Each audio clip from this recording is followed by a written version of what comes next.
Olá, tudo bem? Como seria para você se, ao contrário de passar uma existência inteira lutando para você poder ser perfeito, você pudesse desfrutar da viagem dentro das condições que você tem? Como seria para você se, ao contrário de dedicar 100% do tempo para entregar algo, você pudesse se dedicar 80, 90% e viver os outros 20% desfrutando a sua vida? Como seria para você se você pudesse não atender às expectativas de perfeição que o mundo gerou através da televisão, da internet, que a sociedade gerou através dos padrões que nós vemos em shoppings, em supermercados e que você mesmo gerou a partir daquilo que os seus olhos compreenderam, se tornaram realidade para você, te levaram a fazer e a ser quem você é? Imagine-se podendo viver num mundo em que você tivesse a coragem para ser imperfeito. Nós vamos falar hoje sobre esse livro, que é A Coragem de Ser Imperfeito, da escritora Brené Brown, que fez um trabalho maravilhoso trazendo para nós, de uma forma muito sucinta, anos de pesquisa numa linguagem muito saborosa, numa linguagem que ela percebe a vida como uma grande arena, em que alguém muitas vezes precisa vencer e alguém muitas vezes vem a perder, em que a vergonha ela pode ser inimiga da empatia, em que o medo, a culpa e a vergonha muitas vezes impedem, criam verdadeiros obstáculos para que nós venhamos a ser as pessoas que nós nascemos para ser. E é tão interessante observarmos isso porque nós temos no livro um título muito poderoso, A Coragem de Ser Imperfeito. E ele trata sobre a vulnerabilidade, sobre a ideia de que as nossas imperfeições, elas são o centro criativo de amor e de relacionamento com o outro. Ou seja, quanto mais as minhas imperfeições elas são acolhidas, primeiro por mim, depois no meio que eu estou inserido e dentro do mundo que faz parte do meu contexto, quanto mais as minhas vulnerabilidades elas podem ser respeitadas, mais eu me torno criativo, mais eu me torno capaz de deliberar, de liberar o meu amor, mais eu sou capaz de ser contributivo, porque eu não fico preso a padrões da sociedade, padrões emocionais, padrões de vestimenta, padrões de estilos de vida, que muitas vezes eles sustentam um pilar que é um pilar do mundo capitalista, que é um pilar em que nós temos uma grande dificuldade em adiar o prazer em detrimento da disciplina, de uma vida que às vezes você pode viver dentro de uma condição muito boa, mas sem se comparar ao que os outros têm, até porque a comparação, ela nada mais é do que um atraso de nossas vidas em câmera lenta. Nós podemos nos comparar com alguém inferior e nos colocarmos numa posição de superioridade, nós podemos nos comparar com alguém igual e queremos não apenas ter o que aquela pessoa tem, mas queremos ser o que ela é. E nós podemos nos comparar com alguém que teve uma história de vida, uma condição completamente diferente da sua e talvez já tenha chegado no lugar onde você gostaria de chegar e que quando você compara, você muitas vezes despreza a sua própria história e você se iguala em valores com a história daquele outro, mesmo que o outro talvez tenha valores, significados completamente diferentes dos seus. O livro traz algo muito interessante nesse sentido. E ele começa perguntando sobre ousadia. O que é ser uma pessoa ousada? Se nós somos ousados. Isso é tão poderoso porque se nós trouxermos a palavra de Deus para o nosso entendimento e nós formos nas Escrituras, na carta de Paulo para Timóteo, em que na segunda carta de Paulo a Timóteo, no capítulo 1, no verso de número 7, ele diz assim: porque Deus não nos deu espírito de covardia, algumas traduções chamam de temor, mas de ousadia, outras traduções chamam de fortaleza e de amor e de moderação. Quando nós observamos isso, que o próprio Deus nos deu esse espírito de ousadia para nós irmos além, para nós podermos conseguir vencer as próprias resistências, os obstáculos que muitas vezes nós mesmos colocamos no nosso caminho com aquilo que nós vemos, com aquilo que nós ouvimos, com aquilo que nós sentimos. Quando nós superamos tudo isso, a nossa ousadia, ela é capaz de construir algo muito maior, livre da culpa, livre da vergonha e livre do medo. O livro ele traz algo muito interessante em que ele retrata, por exemplo, o que é uma pessoa plena. Olha que interessante, no livro está escrito assim na página 13, uma pessoa plena ela cultiva a autenticidade, se liberta do que os outros pensam. É tão interessante isso porque nós estamos num tempo em que as pessoas copiam o que umas fazem de forma muito semelhante ao que outras pessoas fazem. E nós muitas vezes parecemos estar ouvindo a mesma história de pessoas diferentes. Por quê? Porque nós muitas vezes não imprimimos quem nós somos com medo de fracassarmos. Nós temos o atributo do fracasso muitas vezes muito forte na nossa mente. Imagine uma criança que ela é capaz de brincar na sua infância e nessa brincadeira ela recebe o direcionamento de quem sabe poder lançar um dardo diante de um alvo.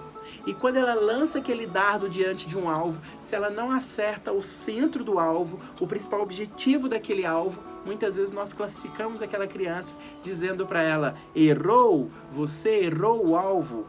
E isso se dá com uma classificação de vida em que muitas vezes os nossos pais substitutos, professores, profissionais, pessoas às quais nós lidamos uma vida inteira, eles sempre atribuíram a algo que não seja 100% igual a um erro, igual a um fracasso. E aí no entendimento delas, aquela criança que pegou um dardo e lançou no alvo, se não acertou o centro daquele alvo, ela errou.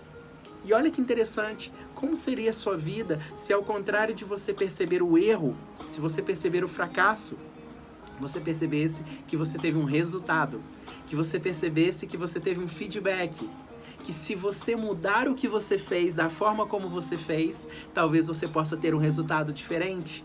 Que ao contrário de você atribuir de forma pejorativa um olhar negativo para todas as coisas, você atribuísse um olhar de aprendizado, quem sabe você se tornaria uma pessoa melhor e mais autêntica.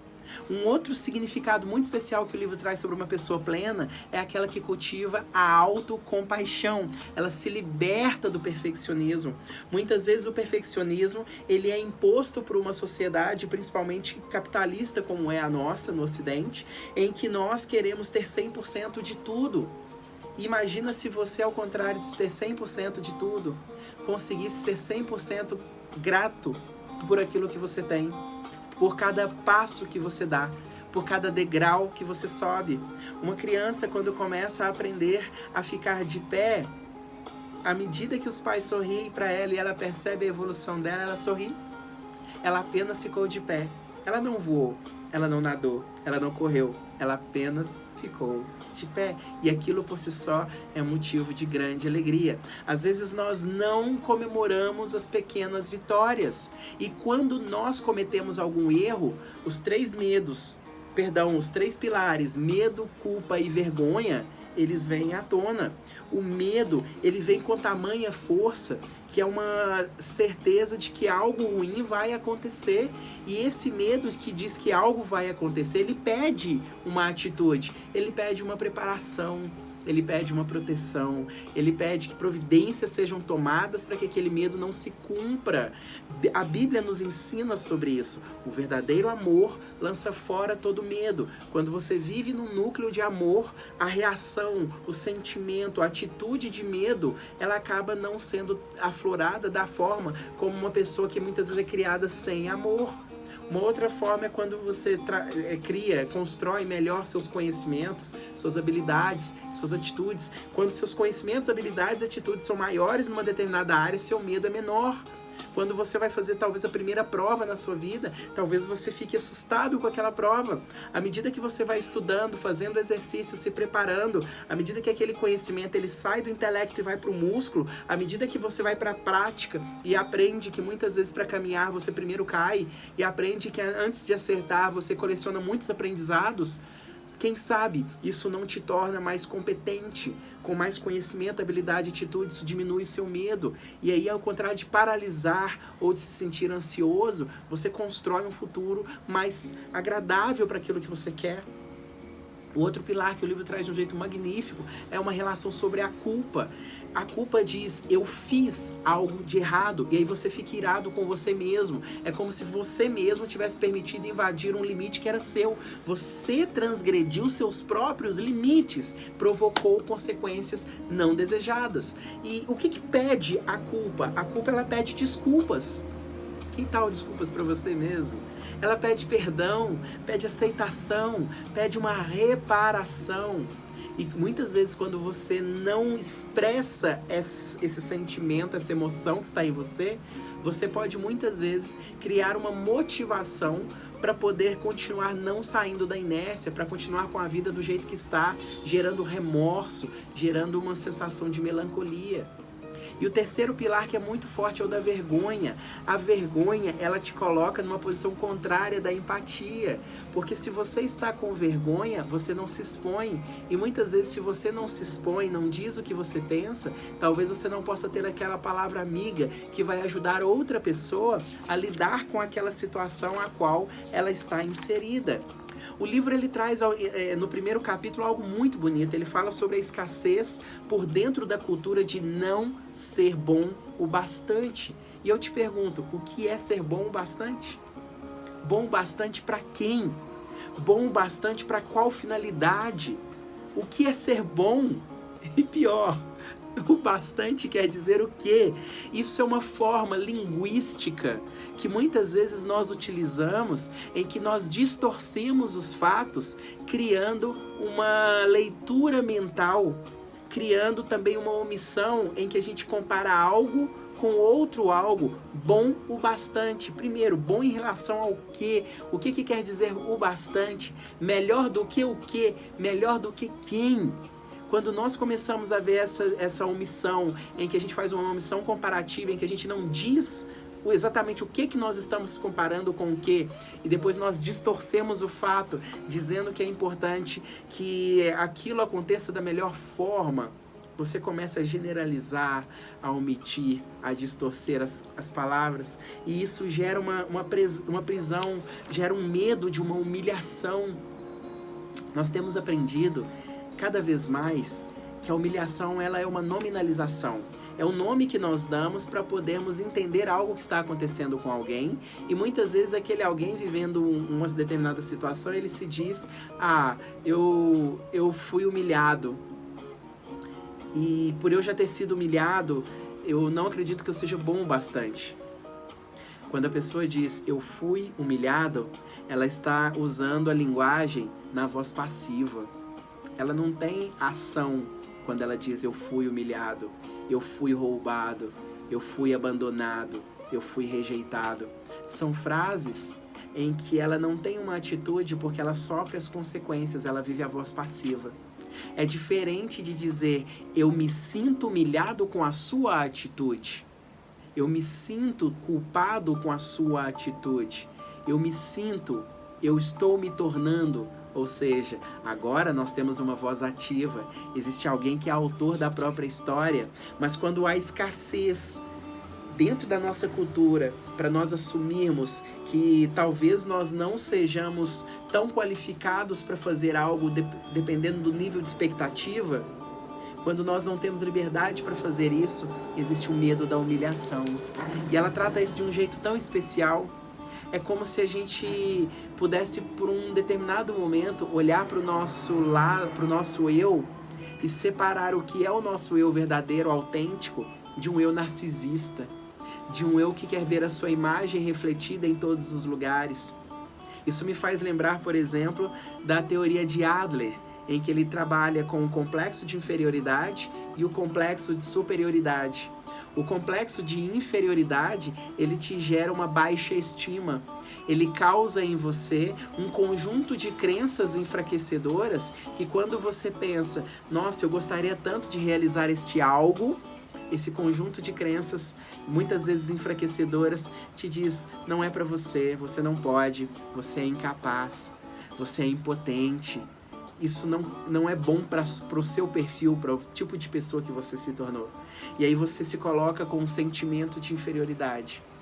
Mas quando você transforma esse sentimento de inferioridade em algo que você observa as desvantagens e busca uma compensação, pode ser que você consiga zerar essa conta em que você é menor do que algo, do que alguém, do que alguma situação. E aí quando você compensa isso com atitude, com amor, com vulnerabilidade, você consegue igualar essa conta e você consegue sair dessa posição do sentimento de inferioridade e buscar uma vida plena. Outras pessoas, elas não querem apenas superar o seu sentimento de inferioridade. Elas querem criar uma superioridade em relação ao que elas tinham. Mas muitas vezes, elas não estão olhando para elas mesmas. Talvez elas não digam, eu quero ser melhor do que o que eu era. Eu quero ser melhor do que o meu vizinho. Eu quero ser melhor do que aquelas pessoas. Eu quero ser melhor do que todas as pessoas que falaram isso de mim. Ou seja, ela sai de uma posição de inferioridade em que havia mais escassez, em que havia muitos adjetivos de valor negativo, crenças negativas, imagens negativas, e vai para uma posição de superioridade em relação ao outro. Existe até um exagero, um excesso de compensação. E há aquelas também que de tanto lidarem com a escassez, de tanto lidarem com feedbacks de que não atendem uma expectativa, de que não são bons, de que não podem vivenciar aquilo, elas acabam se resignando. Elas acabam admitindo que as desvantagens de uma vida inteira são uma tamanha verdade que elas não podem fazer nada a respeito. Isso nos faz pensar que tem pessoas que, porque viveram o que viveram, tomaram decisões de irem a níveis mais altos. Outras pessoas que, porque viveram o que viveram, não têm forças, não acreditam em si, não conseguem construir uma imagem de um mundo diferente para irem além. Ele trabalha então com metas, com propósitos. Isso na teoria de Adler. Quando a gente traz isso para Brené Brown, aqui na Coragem de Ser Imperfeito, ela traz algo tão bonito, que é quando ela nos diz que existe uma escassez de não ser bom o bastante. É você olhar para você e sempre ver o que falta. É você olhar para a despensa da sua casa, que pode estar cheia de alimentos, e observar exatamente o alimento que não tem. É você muitas vezes fazer um trabalho, chamar seu marido, sua esposa, seu filho para ver aquele trabalho, e eles dizem assim, faltou isso, faltou aquilo outro. É um olhar do não tenho, é um olhar do falta, é um olhar do não atende uma determinada expectativa. E aí eu te pergunto algo que o próprio livro traz para nós, uma pergunta que a Brené Brown ela faz sobre isso. Quais são as mensagens e as expectativas que definem a sociedade que nós vivemos? Como a cultura social influencia nossos comportamentos? Será que hoje o seu corte de cabelo foi escolhido por você de forma individual? Ou pode ser que você, ao se conectar com o que a internet publica, a televisão administra, supermercados e shoppings vendem, você acaba criando também um padrão da sociedade? Será que nós somos frutos do meio mais do que deveríamos ser? Será que o ambiente tem se tornado sujeito na nossa vida? Ao contrário dele sofrer as nossas ações e reações, será que ele tem determinado quem nós somos e quem nós gostaríamos de ser? Quando nós analisamos essa situação toda e nos lembramos da metáfora de Narciso, em que para ele belo era sua beleza refletida, muitas vezes nós podemos também buscar isso nas pessoas. Nós projetamos nas pessoas aquilo que nós somos, aquilo que nós não somos e aquilo que nós gostaríamos de ser. Às vezes, nós vemos pessoas que trabalham com esse conceito do narcisismo de um jeito muito pulverizado, como se todas as pessoas fossem narcisistas. E nós, muitas vezes, não conseguimos considerar que existe um ponto de vista de quem muitas vezes tem medo de ser humilhado. Por isso, ele coloca aquela máscara, aquela maquiagem, aquela feição de alguém que não é para ser alguém aceito. Isso já aconteceu contigo? Esse problema de não ser bom o bastante, ela é listada aqui no livro em 9 pilares. Não ser bom o bastante, nunca ser perfeito o bastante, nunca ser magro o bastante. Por que algumas pessoas lutam tanto com a balança?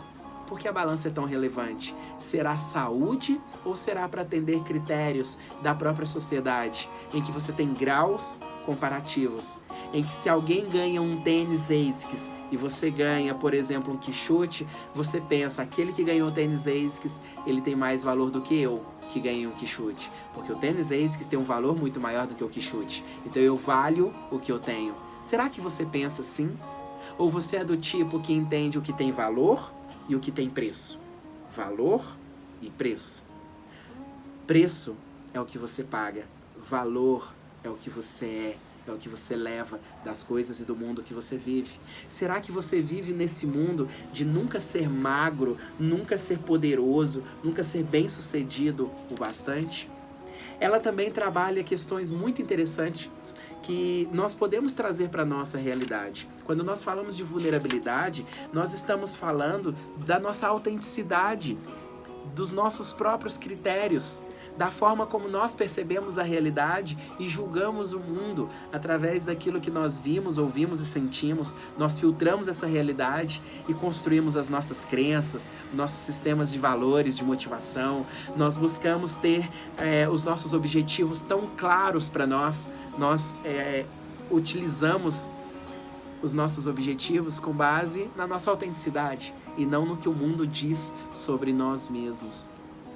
Isso é tão interessante que geram muitos mitos. Por exemplo, vulnerabilidade para algumas pessoas é fraqueza. E eu te pergunto, o que é vulnerabilidade para você? O que isso quer dizer? Será que é fraqueza? Será que é uma percepção de que o outro é melhor e você não terá condições de se defender? Será que é você olhar para você mesmo pensando menos de você? Outra característica muito forte que ela traz sobre os mitos, além do mito da vulnerabilidade, é o mito de que vulnerabilidade não é para você. É como se você não precisa aceitar que você tem uma vulnerabilidade. Isso não serve para você. Você está sempre superior. Não há nenhuma área, nenhum momento da sua vida que você se coloca numa posição em que talvez você possa pedir ajuda, você possa emocionalmente se expor, você possa se sentir desconfortável ou até inseguro. Como é para você? Algumas pessoas têm um mito de que vulnerabilidade é expor toda a sua vida. É que você precisa chegar para todo mundo e contar todos os micro detalhes daquilo que acontece com você. Será que você pensa assim? Ou você pensa que a vulnerabilidade ela é também uma ferramenta de reciprocidade? Quando alguém te conta algo tão pessoal, você se sente compelido a também compartilhar algo e essa reciprocidade gera uma afinidade entre ambos.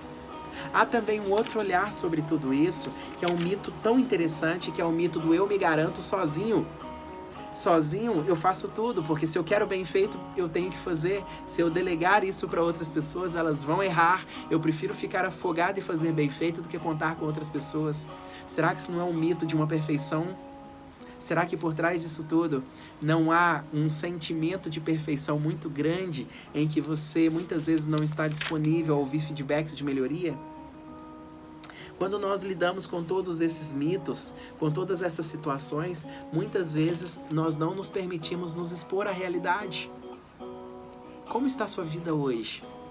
O que de verdade é importante para você?